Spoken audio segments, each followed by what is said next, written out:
Good morning. Good morning, everyone. Welcome those of you who've never been here before. Welcome those of you who haven't been here in a long time. Welcome those of you who've been here more times than you can count. And you're still counting. Welcome as we gather in this community, the home of Southminster Steinhauer United Church, where we are spiritual seekers, united in community. It's a special day for us as we get to celebrate with the Aiken Bailey family and their children, and we get to celebrate with Carolyn Howe and her children. We share in an act of blessing of these wonderful young people in our lives and in our community, and we share with one another in this place where we are all welcome, no matter who we are, no matter where we're coming from, no matter where we're at, whether we're single or partnered or not sure, whether we're old or young or in between, whether we're not sure or still trying to be where we were, and whether our skin is yellow or red or brown or black or white or some shade in between. And whether we come here today because we're on the top of the world or we're hitting rock bottom, whether we're here with spirits that are soaring high or whether we're here with hearts that are heavy and deeply sad, and whatever we think, whatever we believe or don't believe, whatever it is we're looking for, we're here with each other. And we have this time together to seek and to discover with one another, and to bless what is good and kind and compassionate and healthy in our world and in our lives. We are here on this land that we honor. We are here on this storied land, respecting its peoples, ancient lands of Cree peoples, Métis peoples, all of us partners in Treaty 6. We are here honoring those who have been deep in this land for generations and those newly arrived seeking to find a safe home in this land. And all of us, however it is that we have, in whatever generation, come to call this land home. We acknowledge and honor our responsibility to be partners together, transcending the wounds of our history and seeking healing and reconciliation together with one another.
Every time we gather in this space, we light this candle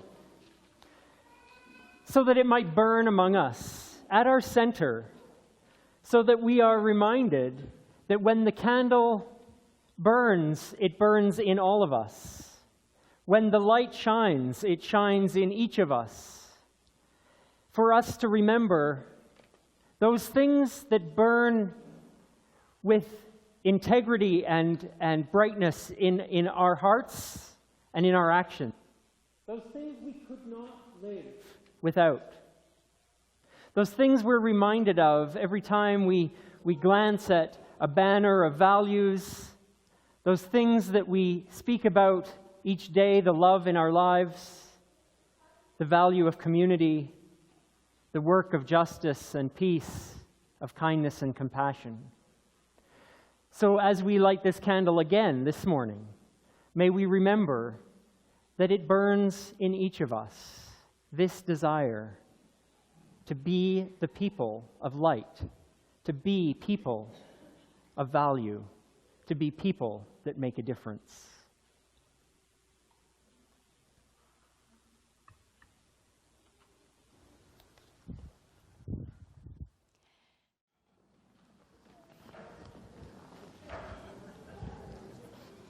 Just one to everyone, that should work, yeah.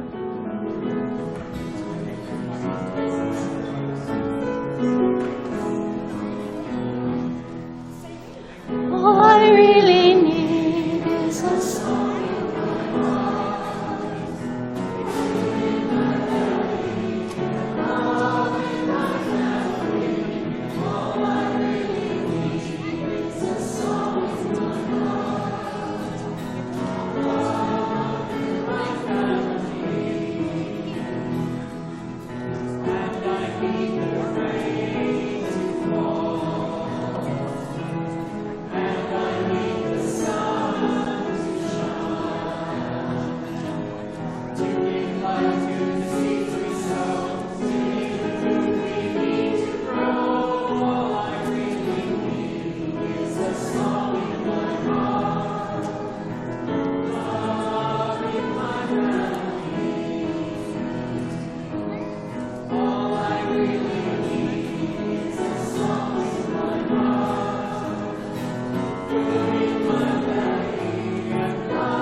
We're going to borrow a practice from another of the world's great spiritual traditions, from Judaism, and share together a form that is one of the spiritual practices in Judaism to bless the very most ordinary things in life, which turn out to be the most extraordinary things in life.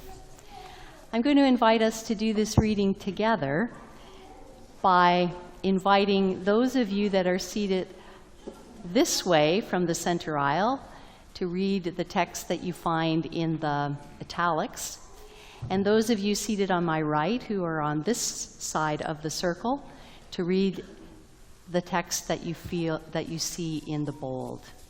So we share this simple Amidah with one another, beginning here. I open my mouth in astonishment. Praises fall forth with my every breath. I bless that I am not first, nor shall I be the last, to wonder under the stars everything that is. I bless that everything is, and that I am a part of it all. I bless that no one has any final answers, and that no name can be finally encroached. I bless that it will still be possible on my deathbed to grow deep.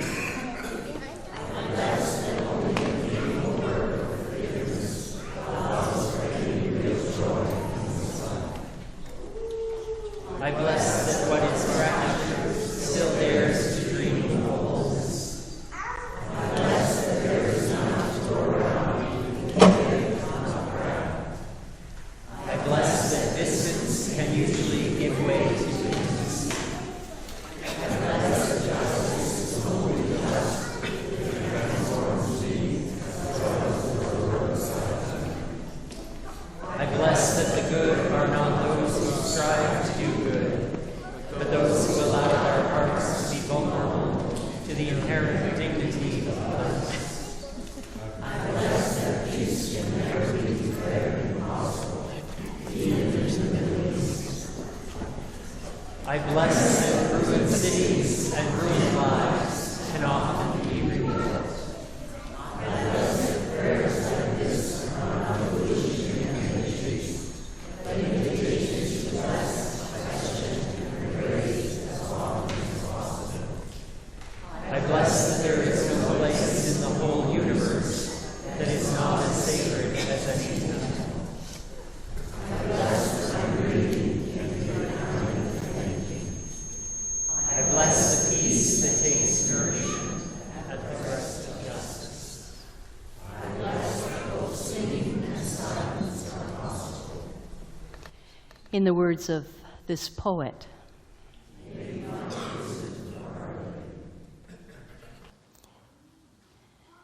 this is an old story. It comes from the first book that's in the Jewish and Christian scriptures, from a collection of stories that contains many archetypal stories, among them many stories of troubled relationships between siblings. The story we're about to hear is about a character named Jacob who has a really long history of cheating his family, betraying his father, deceiving and wounding his twin brother. And in the world of the ancient story, he's been gone from home for a long time, estranged from his family, and life has been very kind to him. He has prospered. And he's making the last leg of a journey back to his family of origin, maybe to face the music, maybe to seek reconciliation, maybe to set them up again for his own advantage. But in the world of the story, the night before he's to face his family again, he has this dream or this vision or this experience. Or the storyteller foreshadows the plot of his return with this story. It goes like this. That night, Jacob got up and he took his 2 wives and his 2 maids and his 11 children, and he crossed the river. He took them and he sent them across the stream with everything he had. And he was left alone. And a stranger came in the dark of the night and wrestled with him until daybreak. And when the stranger saw that he couldn't overpower Jacob, he struck him on the hip socket and forced his hip out of joint. And the stranger said to Jacob, "Let me go. It's almost dawn." But Jacob said, "I won't let you go unless you bless me." So the stranger said to him, "What's your name?" And he answered, "My name is Jacob." And the stranger said, "Your name won't be Jacob anymore. Your name is Israel." And then Jacob turned to the stranger and he said, "Please tell me your name." But the stranger said, "Why would you ask my name?" And there he blessed him. Jacob called the place where this happened God's face. Day came and the sun rose upon him, and he was left with a limp. From this ancient legend passed down to us in the Judeo-Christian tradition.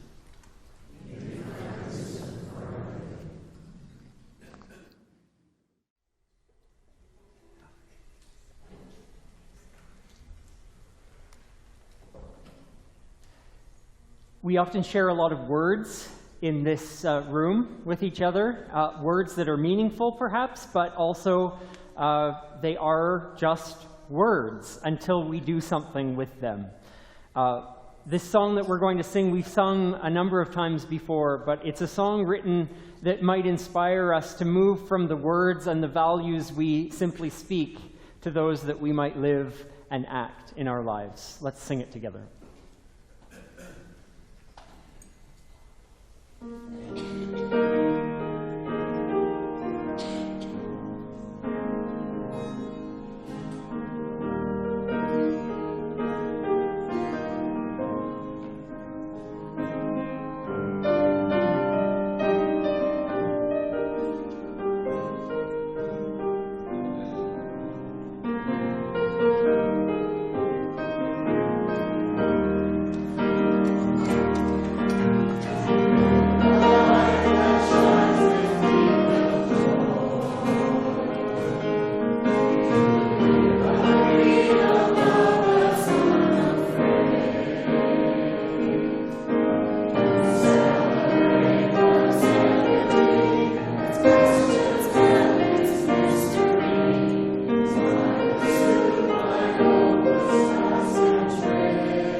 Okay, so someone sneezes.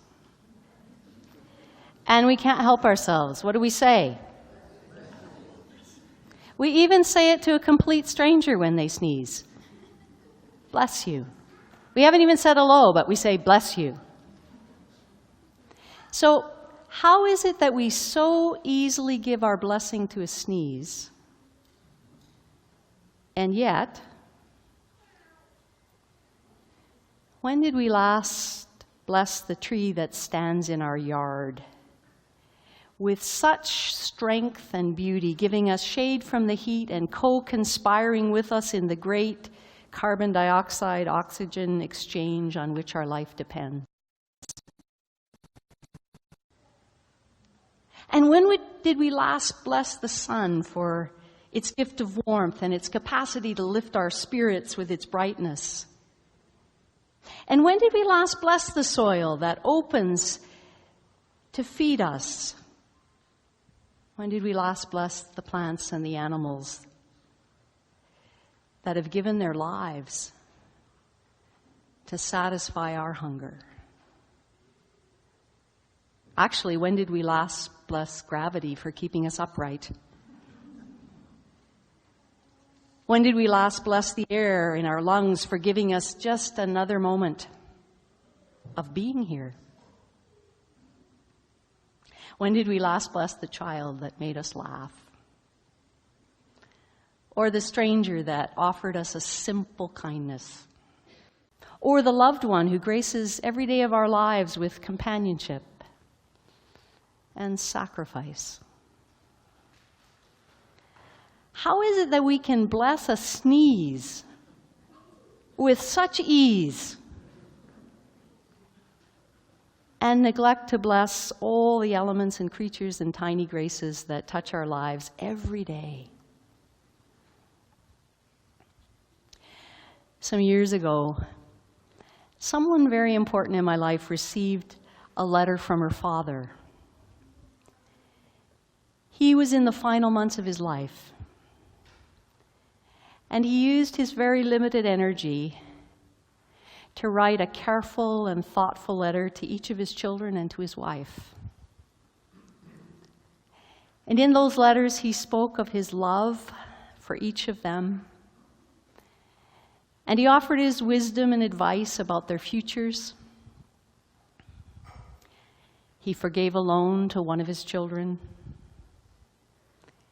He shared his pride in each of them, in their accomplishments, but even more importantly, in the quality of the human character that he saw in each of them.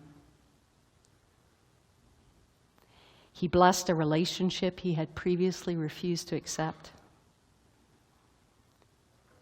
He spoke of his deep gratitude for the opportunities and the experiences of life, for the marriage and the family he had been privileged to share his life with. And in his letter, there was no lament that he wouldn't see his 69th birthday, nor that his illness was unfair, that life had been unkind. And he wouldn't have considered himself a religious person.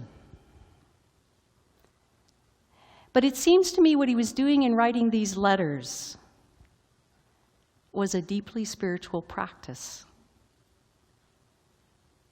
It was the art and the act of blessing. It's an ancient practice in our tradition and in so many spiritual traditions. In the Jewish Christian scriptures, you'd be really hard-pressed to find a word the Bible uses more than bless or blessing. It's one of the Bible's favorite words. Patriarchs bless their eldest sons. They bless their eldest sons. Everyone blesses their good fortunes. They bless the rain for falling and the sun for shining and the seeds for growing and the earth for producing the abundance of food. They bless the God they understand to be the author of their lives and the director of their destinies. And then when we come to the spiritual teacher, Jesus of Nazareth. He blesses children, blesses bread, blesses his followers, blesses those who don't seem to have a blessing to their name. He calls the poor and the grieving and the hungry and the persecuted and the humble. He calls them blessed. And so many spiritual traditions have crafted rituals to bless homes and pets and children and bicycles, and food, and relationships, and 1,000 other things under the sun. We've turned this simple practice of blessing into something that anyone and everyone can do. So stop asking the minister to say grace. It's not a paid gig for a professional bestower of blessing. We can all bless life. Even the food we eat. But maybe it's a habit we have to consider forming. A habit that we need to consider forming for the health of our heart and the health of our world. Because you know what we bless? We won't mindlessly consume. Who we bless? We won't neglect them or use them. When we bless, we won't miss the holiness in a moment, in the most ordinary moment. Where we bless, we'll find sacredness in life. And there will always be things that are difficult, maybe things that are impossible to bless. Like Jacob, the character in the script of that ancient story, we will be hurt by life. We've all lived long enough, most of us in this room, to have been hurt by life. To be hurt by strangers, loved ones,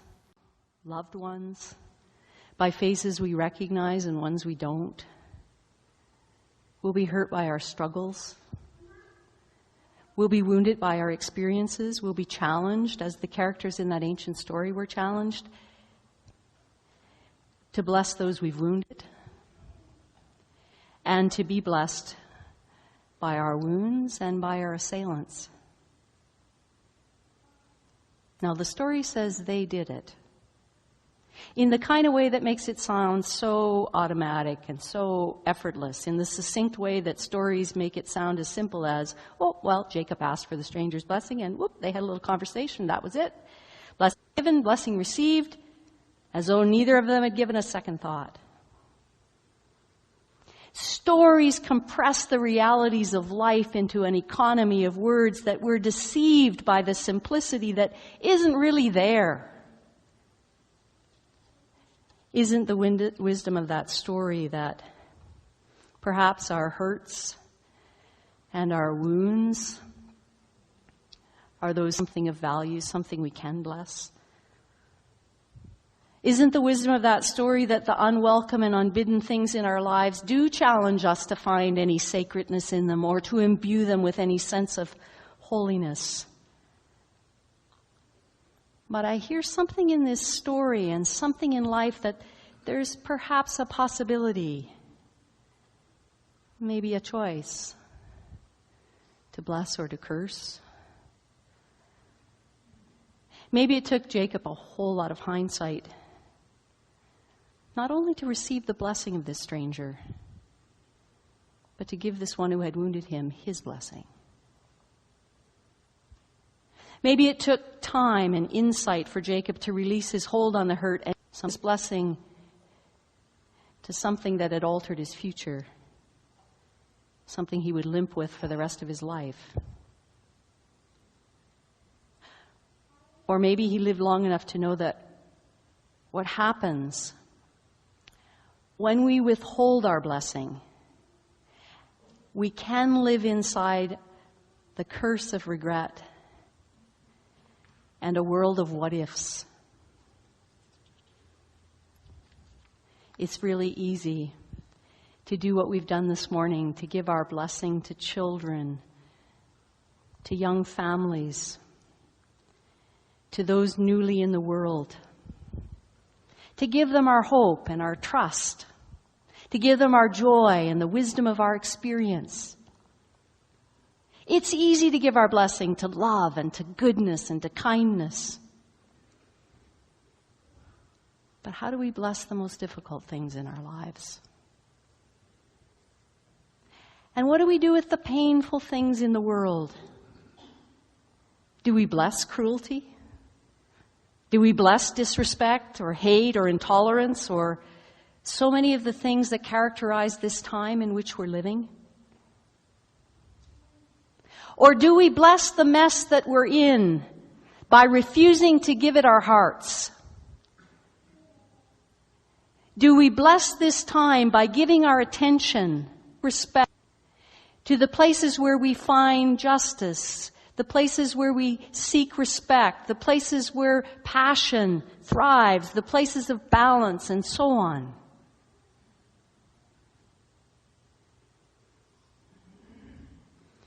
And maybe we bless those places of possibility by giving them our attention, because what else is blessing except giving our attention in positive, loving ways?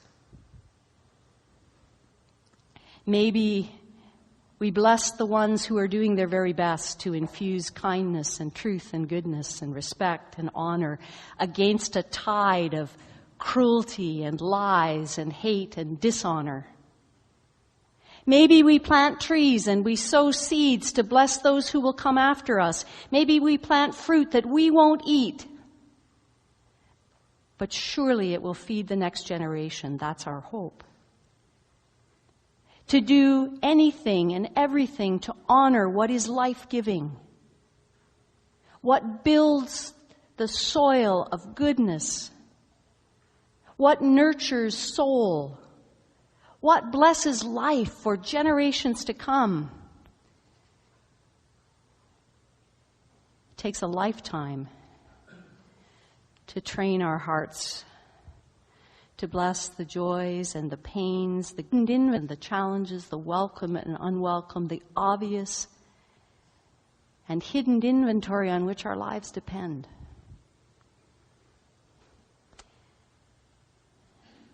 But like my friend's father, we don't need to wait until the closing chapters of our lives to bless one another. We don't need to wait until we're in danger of losing a beloved tree or a home to treasure it and bless it. And it doesn't take any special words or incantations to cultivate the spiritual practice of blessing. It doesn't require any special equipment or any unique knowledge. All we have to do is be more awake. All we have to do is give it our attention to what makes life possible, not what diminishes life. To give our attention to beauty and meaning and bless it and thank it and praise it for being just what it is. And chances are, we might still be limping, but we'll feel a whole lot more alive. But it takes practice. So here's our first opportunity today to practice. As we hold silence in this circle with each other, and we bless something that our eyes see, or our ear, our hearts hear, or our hands touch, or our hearts know. Let's practice for a moment, blessing that, and know that it could be habit forming.